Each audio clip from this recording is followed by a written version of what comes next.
Bum bum ba-dum bum ba-dum bum bum ba-dum bum bum ba-da-dum bum ba-dum bum ba-dum bum bum ba-dum bum bum. Welcome to Everyday Musicality, the podcast in which we discuss all things related to Gordon's music learning theory and how it can help unlock the inner musician that lives inside of all of us. I'm your host, Heather Shouldice, music educator and faculty member for the Gordon Institute for Music Learning. In this episode, I'll answer listener questions.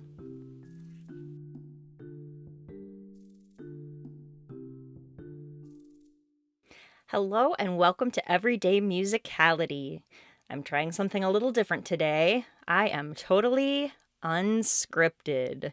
That's right. Usually when I produce these podcasts, I want to make sure that I'm being very clear in the language that I'm using. And so typically I will script episodes in advance. But today, I haven't had a chance to do that, so I'm just going to attempt to do this episode off the cuff. And it's a fitting one for me to try to do that because this is a listener Q&A episode. You may remember that in some of the previous episodes, I asked you to send me your questions. If you had a question about MLT or maybe something about a challenge you've been having in implementing MLT in your teaching, I asked you to send me those questions. So today I have a nice batch of questions that I'll be responding to. Let's get right into it. The first question comes from Jennifer Patrick, who sent me her email after listening to the episodes I recorded on music aptitude and music aptitude tests. Jennifer wrote, "Thank you for all of your amazing work. I anxiously await each podcast release. The most recent episodes about aptitude testing prompted me to think about who should see the results of those tests. Some background. I work at a small private school with very involved parents and have been considering using aptitude testing for the first time. Our school uses an achievement test for all grade levels for reading, language arts, math, and science 3 times per year, and the results are shared and discussed with students, teachers, and parents. Students set goals to grow their scores each testing period and are publicly recognized for scores indicating high achievement and for high growth. With that said, would you share music aptitude scores with students and parents? And if not, how would you explain to them your rationale for not sharing, especially in an environment like this?" Well, thank you, Jennifer, for sending in your question. To answer the first part of your question, typically I would not share aptitude scores with students or parents. That is a test that I administer just for me so that I can provide appropriate instruction for each student, so that I can make sure I'm meeting their needs in relation to their music aptitude and can help each student experience success. I also wouldn't share the results with parents because, unlike achievement, students have no control over their aptitude. Right? In response to achievement, they could set a goal for a certain period of time, and then they can work to achieve that goal. That makes sense. But it doesn't work that way for aptitude. And I might explain it to the parents in that way. If a parent was aware that I gave the test and questioned me about it, I might simply explain the difference between music aptitude and music achievement and explain the purpose for why I administered that test so that I could provide individualized instruction for each student. And I would simply leave it at that for the parents. Another reason I wouldn't choose to share the scores with students and parents is it's way too easy to misunderstand or misinterpret why we're giving the test. It's too easy to look at it as a way of judging who is musical and who is not. So I just don't want to go down that road. Now, occasionally, I might choose to share a score with a parent if their student tested exceptionally high. And I might do that as a way of encouraging that parent to keep their student involved in music, to continue providing opportunities for them to engage with music. And I might simply share that, for example, if it's a parent-teacher conference night and the parent comes into the music room to visit with me, I might just happen to mention, hey, I give this music aptitude test. It's to help me teach each student better, But I also wanted to let you know that your student scores exceptionally high, meaning they have a lot of potential to be successful in music. So you might want to keep them engaged in music, or maybe consider instrument lessons or children's choir or something like that. That would be the one instance in which I might share aptitude test results with a parent. All right, moving on to the next question, which is from listener Zoe Winter. Zoe wrote me, I have a son who's about 2 years old now. I would love to hear from you some experiences and ideas on incorporating MLT in everyday life at home. How did you encourage your daughter to engage musically? What are your tips on making it fun and self-directed or open-ended? How did you manage to fit music in a crazy timetable without making it feel hectic? What are some everyday situations that encourage improvisation? Maybe you even have personal musical play ideas or favorites you'd like to share. These are just a few questions that arise. Even if you don't have an answer to all of these, I would just be curious about your experience as an MLT mom. Good question, Zoe. Well, first I'll mention that, frankly, as an MLT mom, I sometimes felt pressure when my daughter, who is now 5.5, I sometimes felt pressure when she was younger, like I should be singing to her all the time, and I have to have a plan for including all the different tonalities and meters, and I have to think of ways to engage her like I would if I was teaching an early childhood music class. And I had to just step back and realize, as long as we were doing music at some times in the home, she was going to be just fine, that she was going to hear a lot of music, and I didn't have to stress about making it super structured or super planned. I think the biggest way that you can make music with your child at home is just to sing tunes, right? Just going about your everyday life, just sing a little tune, sing in a few tonalities or a few meters. Sometimes it felt hard for me to think of tunes in the moment, like I had to think of the perfect tune for that day. So I just had a core handful of little tunes that I liked. One, for example, that I sang a lot for her was Beth Bolton's Australia.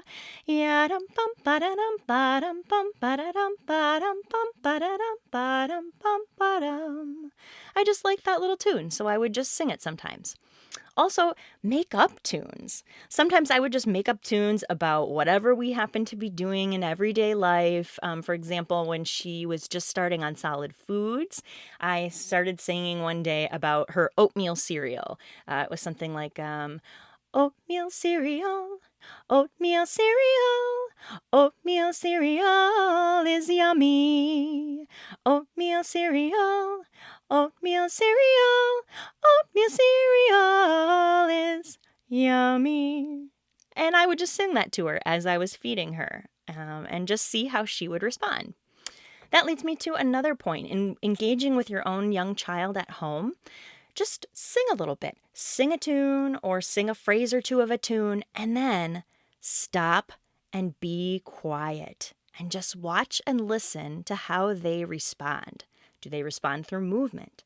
Do they respond through any vocalizations? Does it seem like it's related to what you're doing, or is it not related? So leave that space and just see what your child does. There have been a few studies. One was Christina Hornbach's dissertation. She's another GIML faculty member. Her dissertation found the importance of silence and the different kinds of silence that can be used in engaging young children musically. And it's in leaving that silence that we allow space for children to interact musically. We provide opportunities for them to vocalize and for them to make music. And then we can respond off of what they do. I do believe back in, sorry, I'm doing this off the top of my head today, but I did a series of episodes on informal music guidance. And I believe when I had Allison Reynolds on the podcast, I think she mentioned Christina's research and also Wendy Valerio, another GIML faculty member. I think I remember her talking about Wendy's research, mentioning the importance of silence. So I will link to both of those studies in the show notes, and also to the chat with Allison Reynolds, another GIML faculty member.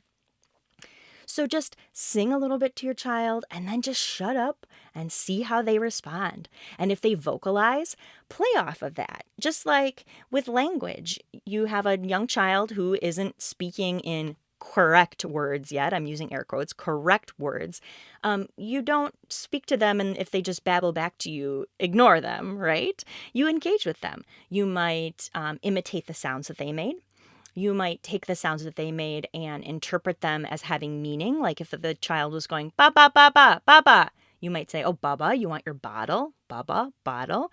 So if you sing a little bit and you leave some space and the child vocalizes back to you, you might interpret their vocalization and put it into the context in which you were singing. You might literally echo back the sounds that they made so they can hear their own sounds. You might take the sounds that they made and incorporate it into what you're doing musically. And that will just be ways of further extending the musicking using the sounds that they're making. Another fun thing I like to do with my daughter was to use her toys to elicit musical play. For example, we had a little bead maze, the thing that has the wires with the beads on them, and you can kind of move them up and down the hills or around the curves, that kind of thing. So I would sing a little tune like Beth Bolton's Australia.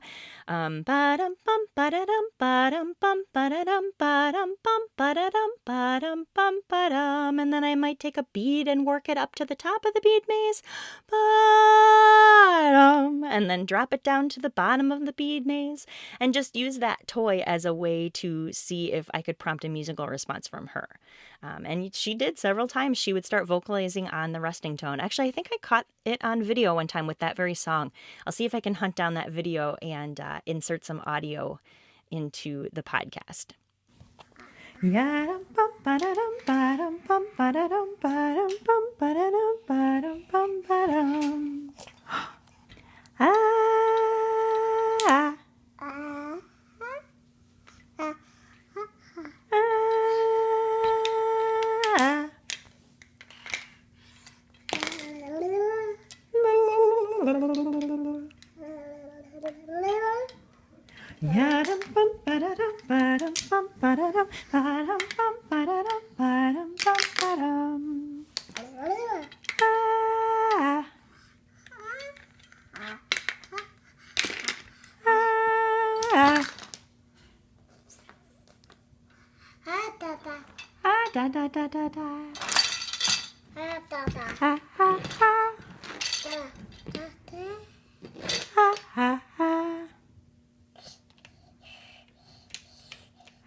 Okay, well, hopefully I was able to find that audio and put it in. If not, I apologize. I'll see if I can hunt that video down and put it on my YouTube channel at some point.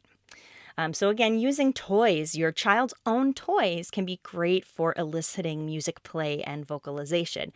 Puppets are another good one, or using their stuffies, any toys at all that you can find and you can incorporate rhythmic chanting or singing to go along with. All right, thanks Zoe for those great questions. Let's move along to the next questions, which come from Amy Marone. Amy writes, I've been experimenting more with teaching songs, how you teach them on your podcast, starting with doing pauses, breathing, and singing the resting tone together. I think this email from Amy came after my musicianship episodes that I did at the beginning of 2021. In those episodes, I talked about things like teaching a tune by rote and incorporating things like audiating and singing the resting tone of the tune. I'll link to those episodes in the show notes as well. Back to Amy's email. Amy says, in regards to doing the pauses, breathing, and singing the resting tone, I was wondering if there are any rules about when to pause for that exercise. Obviously, some places are trickier than others to audiate the resting tone, but I was wondering if there's anything I should gravitate toward or stay away from doing.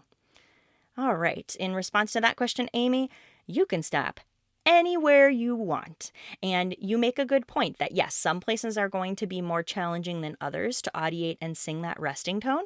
So maybe when your students are new to this activity, you might want to pause in more predictable places like at the ends of phrases or maybe after half of the song. And then once your students are more familiar with this activity, you might start to stop in those trickier places, like in the middle of phrases. Maybe you stop at a wide interval from the resting tone. And also you might consider that in terms of the difficulty level of when you're stopping, especially when you're having students audiate and sing the resting tone in solo.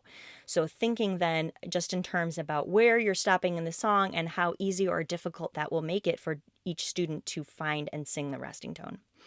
My only thing that I would say to not do in a resting tone activity like this is to not substitute the resting tone that you're having the kids sing for the resting tone in the song. So if you happen to stop at a place where the next pitch would be the resting tone, have the kids sing back the resting tone and then supply the resting tone from the song, just so it doesn't get confusing. Other than that, feel free to stop anywhere you want based on the level of challenge your students need. Another question from Amy was, also, I just wanted to say that it meant a lot to me to hear about how you both kind of stumbled upon MLT and that's how you got your start. That is me. I took an early childhood course at my alma mater for fun and fell in love with it. I'm just in the very beginnings, so it can be overwhelming at times. Currently, I'm at home with my 1 and 3-year-olds, so I practice with them, and I do Zoom sessions with one of my friend's 2-year-olds. Eventually, I'd like to expand my business to in-person sessions when I feel it's safe, which leads me to another question that would maybe be good for your Q&A if you haven't done it yet. Her question is, what other jobs or opportunities are there for early childhood music using MLT other than having one studio? Great question, Amy. I think this is a question that a lot of folks have when they're really excited about early childhood music, but the idea of starting your own business seems daunting. Maybe you don't have your own space where you would be able to host the classes. So there are different ways that you could get started. I'm not sure, you'd have to work out pay. I'm not going to necessarily address pay because that's a whole different issue where you would, arrange to get payment from parents, but you could also get a start with just doing some volunteer classes, which might generate some interest. So one way that you might start to dabble in classes without having your own studio or business would be to inquire with your local library. Our local library here has different offerings for children. They have story time types of classes that involve some music and movement. You might approach your local library and say, hey, I would love to do an early childhood music class for young children in the area. Might you be willing to partner with me and allow me to teach that class here and bring in community members to take the class? So you might be able to work out some sort of arrangement. Like I said, maybe at first it's just sort of an experimental thing for volunteer to generate interest, and then you could start to work out a payment schedule. And that would just be something you'd have to work out with the library in terms of what they would allow you to do using their space if you're going to be collecting payments. But that's one thought, is your local library. You might check out some other local businesses in your area to see if they would be open to partnering and letting you use their space. When my daughter was 1.5 years, I took her to a kinder music class, and I took her to that class because it was the only early childhood music class offering that was real nearby to where we live. The program I direct at Eastern Michigan University is about 45 minutes away from our home, so I wasn't interested in driving my 1.5-year-old 45 minutes. But the Steinway Piano Gallery, 10 minutes down the road, had a kinder music teacher who would teach there. And so she used a room in their space. She brought in all of her own materials, but that was the space where she could hold her classes. And I believe they were advertised through the Steinway website in our area. So that's an option. Check out a place like that. Maybe it's a music store, a local music supply store. Maybe it's something like a fitness or sports center or a community center. Sometimes places like that will host youth classes. Maybe something through your local city organizations. You might check into that to see if they would be willing to partner with you, to let you use some of your local city space or community center space to hold your classes. So you could explore that. And then another option that I've seen some people doing is outdoor classes. And this lately has been necessitated by COVID because it's allowed people to meet more safely. But you could hold some outdoor classes, and this doesn't have to be a whole long session. It could just be like a pop-up. A friend of mine, Sadie Pincus, I saw recently, she's been posting on social media that she's been having little pop-up parent in me or adult in me music classes. You don't have to commit to like a whole, 8 or 10 week session. It's just times when a parent, a guardian could just pop in with their child for a 1 week. They could come multiple weeks. And that's just a fun way to generate some interest. And you could build that into a program later. So you could do those pop-up classes outdoors, weather permitting, and you would have a little less restriction in terms of needing to find a space for that. You would just find an outdoor space, maybe at a local park or something like that. So those are just my thoughts. But of course, I haven't done these things myself. I've always taught early childhood music through existing organizations like a university or through a local symphony orchestra organization. So if anyone listening has other suggestions on opportunities for teaching early childhood music other than having your own studio, please feel free to email in and share them, and I'll report back on a future episode. The email is everydaymusicality@gmail.com. Okay, next we are on to a question from Ryan Blunt. He writes in, I have a question for you in the podcast. When completing an LSA page, does every student receive the easy pattern no matter their aptitude? Can I give the students with average and high aptitude just the medium and difficult patterns respectively? I'd love some advice on great LSA practices. So first of all, in terms of LSA practices, if you haven't already, check out episode 27. Back in that episode, I gave an intro to learning sequence activities, so there's a helpful overview there, and I might sort of touch on this question a little bit in that episode. But to answer your questions, can I give the students with average and high aptitude just the medium and difficult patterns respectively? Well, yeah, you can do anything you want in your classroom. This is where I think some people get tripped up on incorporating MLT because they just get very hung up on following the rules. And I have to do this the right way. I'm using air quotes that you can't see. In fact, the Gordon Institute for Music Learning puts out a publication called the AUDIA, the GIML AUDIA, and that has articles on research and practical applications of MLT. And I actually published in there a study with my co-author about the GIML mentoring program that we piloted and that's now offered through GIML each year. We did a research study on the participants in that GIML mentoring program, and one of the findings when we looked at their experiences and their struggles in that first year of using MLT in their teaching after taking a professional development course through GIML, one of the findings was that they were very hung up at first on following the rules and wanting to do things exactly as Ed Gordon said to do it or exactly as they had been taught in their levels course. And part of what was helpful in having a mentor for those participants was that it helped them learn to think through the reasons behind the rules and then decide if they still wanted to do something different or not. And it gave them a feeling of permission to break those rules. So you can do anything you want in your classroom. Heck, there's a lot of MLT teachers who think of themselves as MLT teachers and call themselves MLT teachers who don't teach learning sequence activities. In fact, I think there is a fellow elementary general faculty member who doesn't teach learning sequence activities. I don't know if they admit that when they teach a course, but I believe they don't teach learning sequence activities anymore. So you can do anything you want. You can teach LSAs, you can not teach LSAs. You can teach LSAs how you want. The key is thinking through why you're choosing to do things the way you want to do them. So yeah, you can give students with average and high aptitude just the medium and difficult patterns respectively. And you might think, the why. Why might you want to do that? Well, you might want to be more efficient. You might want to skip those students on the easy pattern or skip your high aptitude students on the easy and the medium just to get them to their target difficulty level. But another thing you want to think about is what are you giving up in making that change? And I think what you give up there is the richness of the pattern vocabulary that your higher aptitude students would have been developing.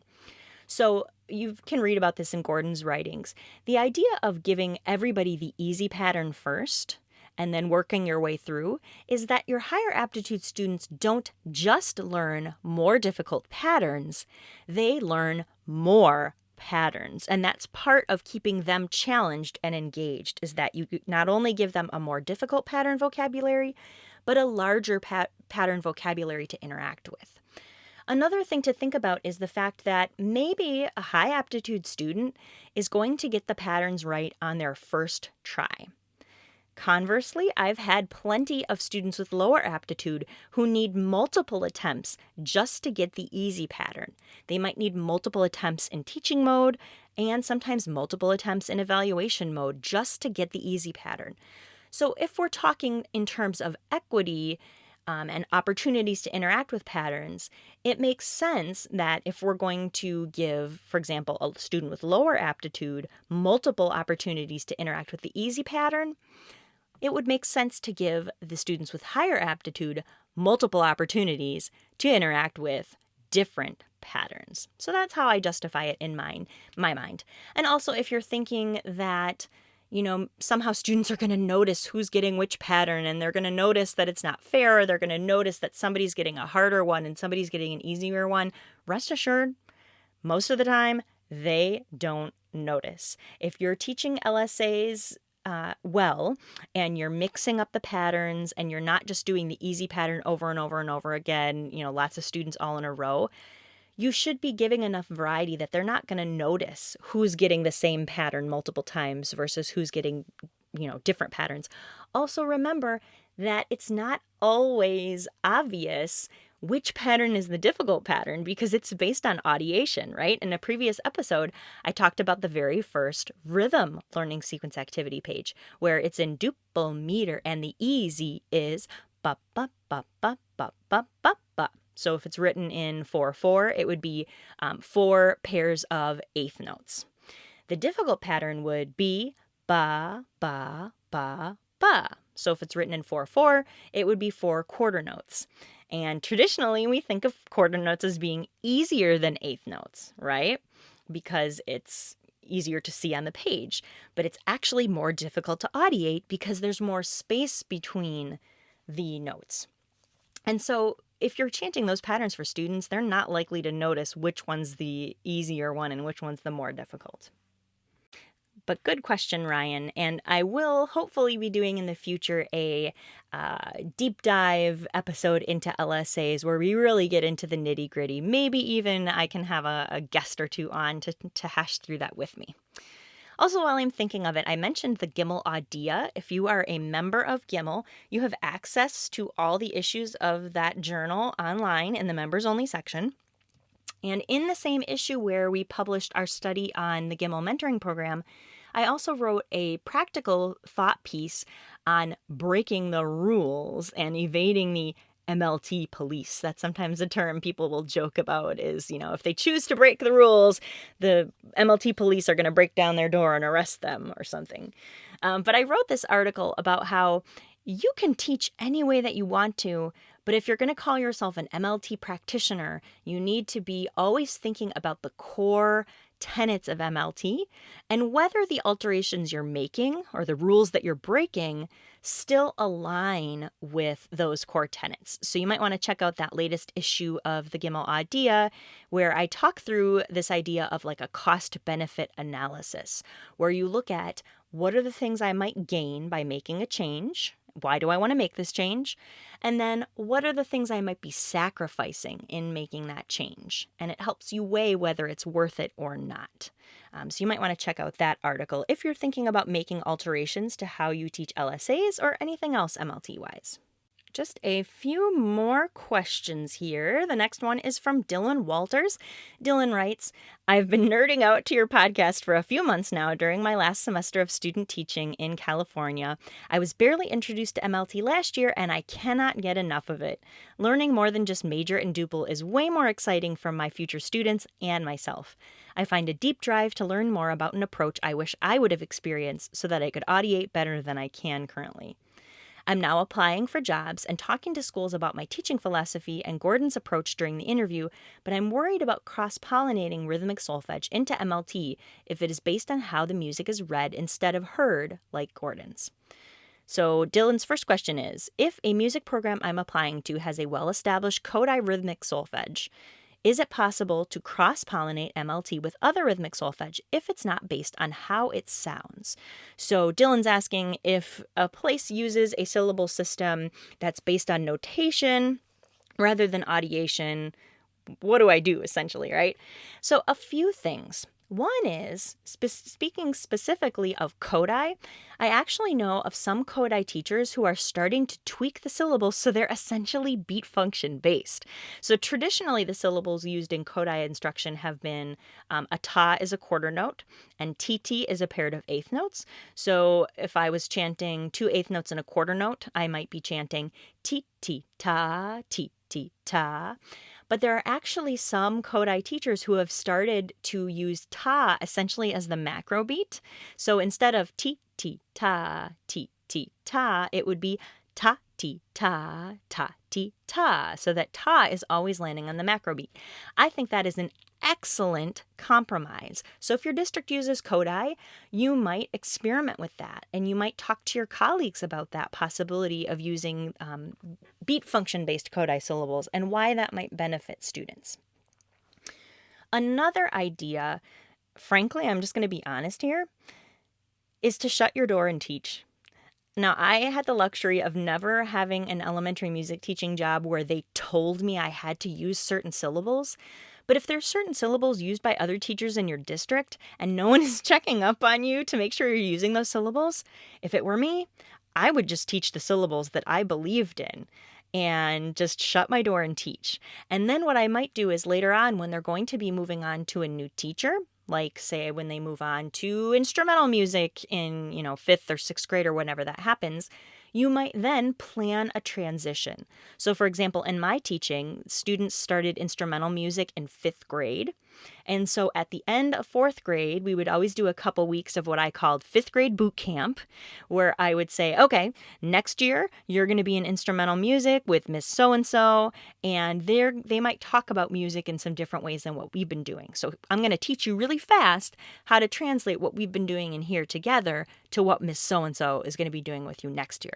So there might be some activities or games that we would play where we would practice translating the beat function-based rhythm syllables to the 1E and a 2E and a system. Basically, we did it just like you would do in generalization, where they're learning to put the do's and the do days to the patterns they hear on ba. But instead of that, it would just be hearing patterns with the do's and do days and learning to translate it to the 1E and a 2E andas. So we would practice, I'd model, okay, we've been saying do day do to day to do. Next year, that'll be 1 and 2, 3 and a 4. And we would just practice adding those 1E and a syllables to it. We would try reading the rhythmic patterns we'd already read with beat function syllables in the 1E and a 2E and a system, and it just took a little bit of time. And the cool thing is, if students are audiating, they can make a change to a new syllable system very easily if they're audiating. So that would be my biggest advice, is to shut your door and teach, and then be mindful of when you're going to need to prepare them for a different teacher or a different learning setting. Next, Dylan also asks, is it selfish for a newbie teacher to ask for diverse tonalities and meters and Gordon solfege as a non-negotiable? My answer to that is, it depends on how much you want the job, right? And what's more important to you, getting the job or giving an ultimatum, essentially, right? So, that's up to you. If there's a lot of jobs in your area and you feel confident that you're going to get one and you want to say, essentially, I'm not taking this job unless I can teach in this way that I believe, have at it. Good for you. I've been in the job market when things were a little more challenging. And so I don't know if I would have been brave enough, frankly, to, in an interview as a newbie teacher, to say my way or the highway, right? So I might advocate for more of trying to feel out the lay of the land in the interview. And rather than laying out non-negotiables, I might ask them, what are your expectations? Do you have requirements in terms of what approach you want teachers to use or what syllables? Can I see your curriculum? And you might look and see, are the syllables dictated? Because my experience has been, I've been in 3 different public school districts in Michigan, and none of them required me to teach a certain syllable system. Yes, they had curricula. Yes, there were times when I didn't necessarily agree with the sequencing of the curricula, which, if I'm being honest, I taught the way I believed in teaching and just, trusted that no one was going to call me out on it, which they never did, right? That's like the blessing and curse of being the music teacher, frankly, is a lot of times people don't care what you're doing. Sad, but true. So the upside of that is if you're making changes to the curriculum in terms of what you believe, you're probably not going to get in trouble for it. And as long as everything's shaking out in the end, right? I don't believe in teaching my kindergarten students quarter notes and eighth notes and how to read them in kindergarten. But they need to know that by the time they leave the program. So as long as they're getting those skills eventually, I take leeway with how things happen along the way. Also, you mentioned diverse tonalities and meters as a non-negotiable. That's the kind of thing where, frankly, you can do whatever you want in your classroom, right? Unless you are in a super prescriptive place where they're going to say, here's the songs they're going to teach, here's the activities and the assessments you're going to use. Most jobs, you have the choice of the repertoire you're going to use and when you're going to teach it and how you're going to teach it. And so I wouldn't even bother to ask about diverse tonalities and meters because that's something you can easily influence as you're choosing your repertoire. You could be following your district's curriculum in terms of the benchmarks for each grade level, but you could be doing it with repertoire that includes a variety of tonalities and meters. So that's what I would say, is to treat the interview less as a laying out of what you will and won't do, and more of a trying to feel out how prescriptive the district is going to be and get a sense for whether you feel like it's a place where you could teach in a way that you believe. That being said, if personally I was interviewing for a job where they were going to require me to teach in a way that I didn't believe in, or to teach in a way that wouldn't enable me to do the things that now I know are really important for kids, and in terms of sequential learning, I don't think I would want that job. And so, I might look for other opportunities. And again, this goes back to how easy or difficult the job market is in your area, whether there's a lot of open jobs right now or whether there's not. But that's a decision you're going to have to make for yourself. So Dylan, thank you for your great questions, and I wish you the best of luck in your job search. I hope you find a place that really feels like a good fit for you. And always remember, your first year or two are going to be incredibly hard. You're going to feel like you stink at it as being a teacher every single day. Just know it gets better. The general kind of rule of thumb I've heard from other music teachers is it takes about 3 years to feel like a program is yours, to feel like you know the kids, they know you, they're starting to develop some skills that you hoped that they were going to have, and you just really start to feel better about the job in year 3 or year 4. So hang in there, Dylan. It will get easier, and have fun. Let's see. Last question is from Rachel Russell. She writes, I've taken all 3 ORF levels and have dove deeply into John Feierabend's teaching materials. I originally thought MLT was boring and dry. All that started to change when I started to use Marilyn Lowe's Music Moves for Piano. Once I started learning and using Music Moves for Piano, I noticed that I was audiating tonic and dominant harmonic functions so much better. Aural theory was the bane of my existence in college, as it was for so many of us. Since then, I've been on a mission to learn more about MLT and how to incorporate it. I took one of the online courses offered over the summer and found that to be helpful. I would like to take the official levels courses in 2022, but I'm so intimidated by them. I just don't know if I can handle the heavy demands on my musicality. I've been working on becoming more familiar with music and various meters and tonalities, as well as some basic MLT teaching ideas. Would it be possible to do a podcast on what knowledge and skills a music teacher should have to have the smoothest learning experience possible during levels? During my ORF levels, we did modes and unusual meters, and I was just a mess. I felt like a musical failure in that regard. Now, after learning about MLT, I know that I was never acculturated to those types of music.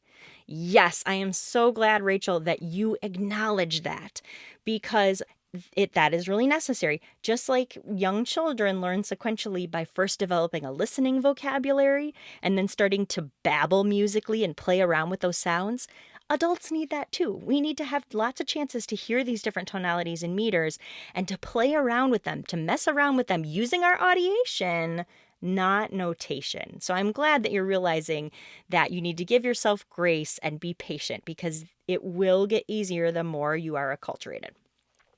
Really quickly before I answer Rachel's question, just for people who are less familiar with GIML and the opportunities they offer, every summer there are in-person professional development levels courses. They're referred to commonly as PDLCs. They're 2 weeks long, and you just come and you basically live MLT for 2 weeks. And you just learn about it, you apply it, you make music in the different tonalities and meters. So those are the PDLCs. Also, last year, GIML started offering 1-week intro courses that are online, and they're going to be offering those again this summer.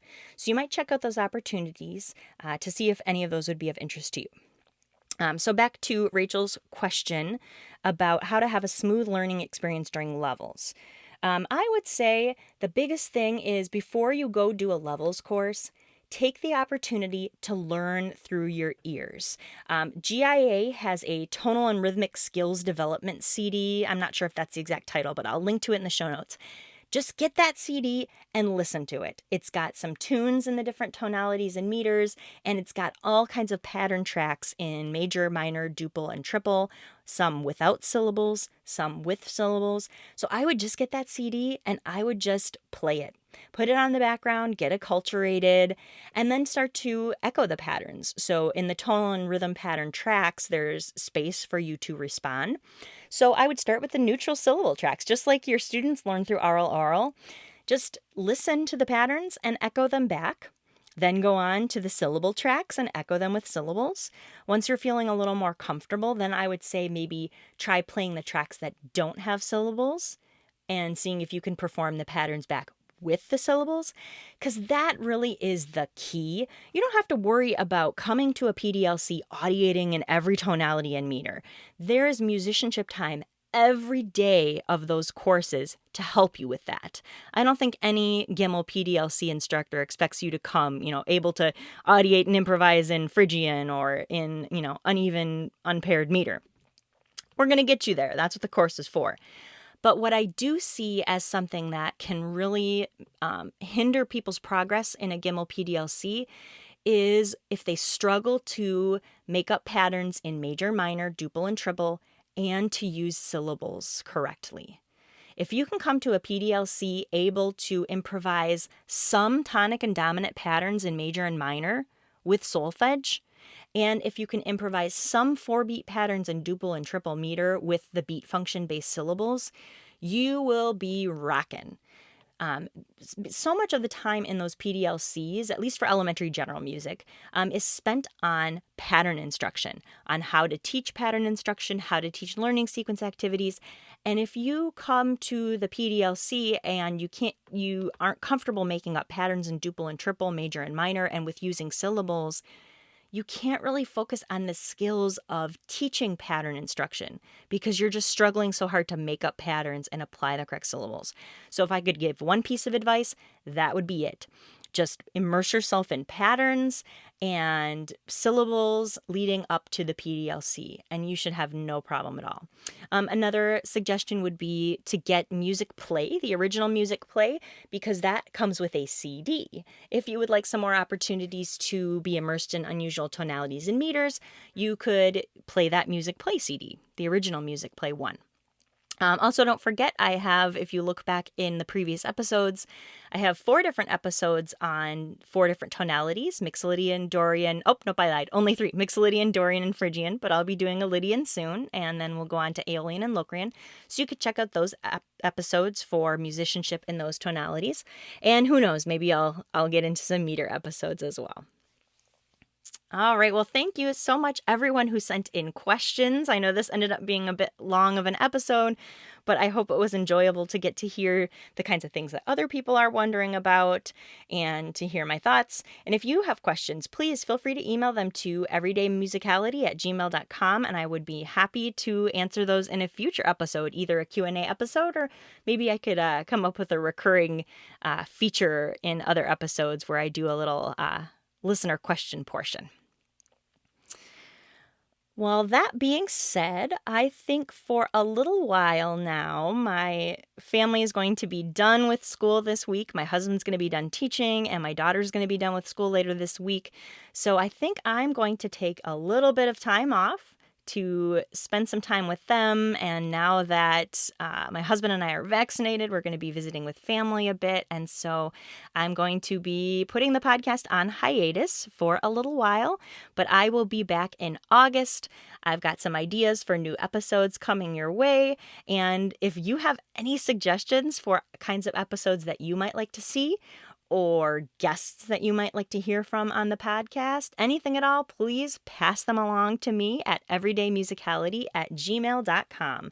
I would love to put out some episodes that would help you in the specific ways that you're looking for. In the meantime, if you have questions, comments, or suggestions for future episodes, please get in touch. You can email me or send me a voice memo at everydaymusicality@gmail.com. I would love to hear from you. Thanks for listening, and let's keep musicking every day.